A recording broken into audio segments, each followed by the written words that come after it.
Stand in My Shoes by Bob Sornson, illustrated by Shelley Johannes. Emily, this is the 4th time you've barged into my room. I am trying to study for a big test. I just want to talk to you, Emily whined. Alicia closed her book and said, "Can't you have a little empathy?" Emily had no idea what her big sister meant. What's empathy? Empathy is when you understand how someone is feeling because you imagine what it's like to be them or stand in their shoes. People are grateful when you notice how they feel. I'm worried about my test, and I'd really appreciate it if you'd scram so I can study. Emily was grumpy as she left her sister's room, but she thought about Alicia's words. Would people really appreciate it if she noticed how they felt? The next morning, Emily went to the kitchen for breakfast. Her dad was making coffee and had spilled some coffee grounds. He didn't look very happy. "Dad, are you in a hurry?" she asked. "Yes, sweetie, I have a big presentation at work and I really need to get going." Emily found a wet dish rag. "You look tired, Dad. How about if I clean up the coffee while you get your other stuff together? Would that help?" For a moment, Emily's dad just looked at her. Then he hugged her. "You are the best, Em," he said as he grabbed his coat and hurried out the back door. It was drizzling outside as Emily waited for the school bus. As it pulled up, one of the older kids accidentally knocked into a little girl as she was getting onto the bus. Rosie lost her balance and sat down hard on the wet cement. "Hey!" yelled Emily. "Watch out for the little kids." Then Emily turned to the little girl. "Well, that's a yucky way to start the day." "I'm okay," Rosie replied, but she struggled with her heavy backpack. Emily took Rosie's hand and pulled her up, then helped her onto the bus. In class, Mrs. Fitch was not her usual self. After the morning writing lesson, Mrs. Fitch went back to her desk instead of walking around the classroom like she usually did. Emily noticed that her teacher's eyes were red and that she wiped her nose on a tissue. "Mrs. Fitch, is there something wrong?" "My little dog Buster died last night," she said quietly. "He was very sick. We were hoping he'd get better, but he didn't." "Oh no," said Emily. "I'm not sure how you feel, but it has to hurt." "It does. Thank you for asking." In the cafeteria, she noticed Mrs. Waddles struggling to lift a tray of steamed vegetables into its place on the serving line. "That sure looks heavy," Emily said. "It is," Mrs. Waddles said. "I get a workout every day when I serve lunch."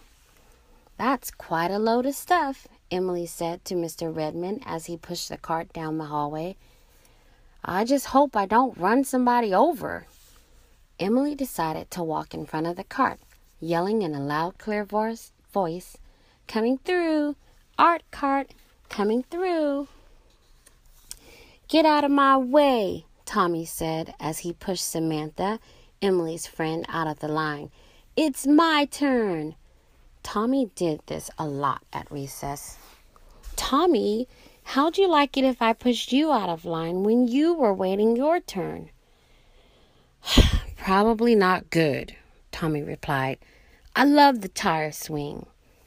"Samantha loves it as much as you do, so don't push her and try to take cuts, okay?" "Sorry," mumbled Tommy as he walked to the end of the line. After school, Mr. Peterson said, "Hello, Emily. I hope you had a wonderful day." She stopped and looked at him. "I did have a wonderful day. But, Mr. Peterson, every day you say something nice to me. You never forget."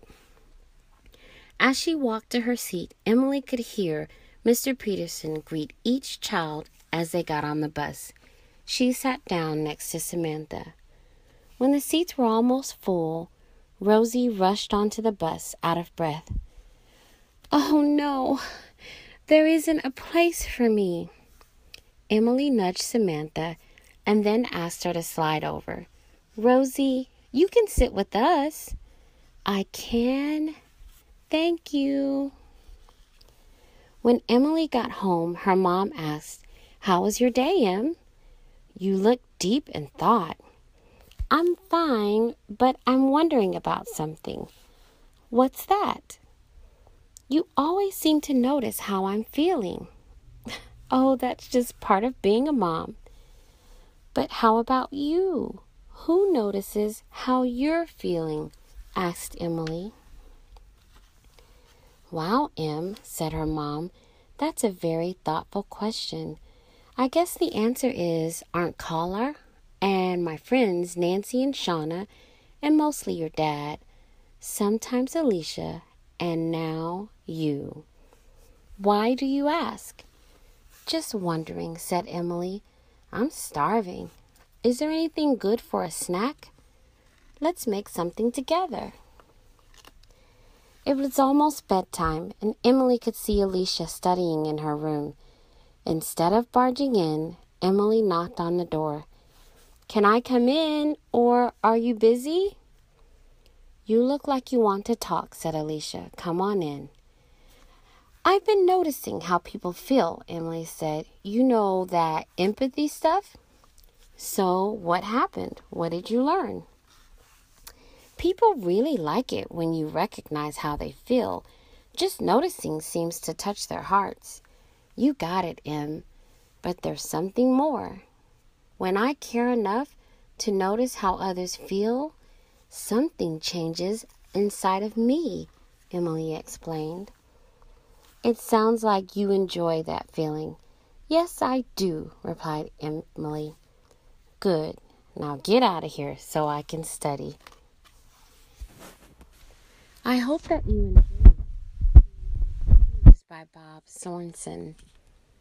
Remember, no matter how bad the weather looks, there's always time for a good book.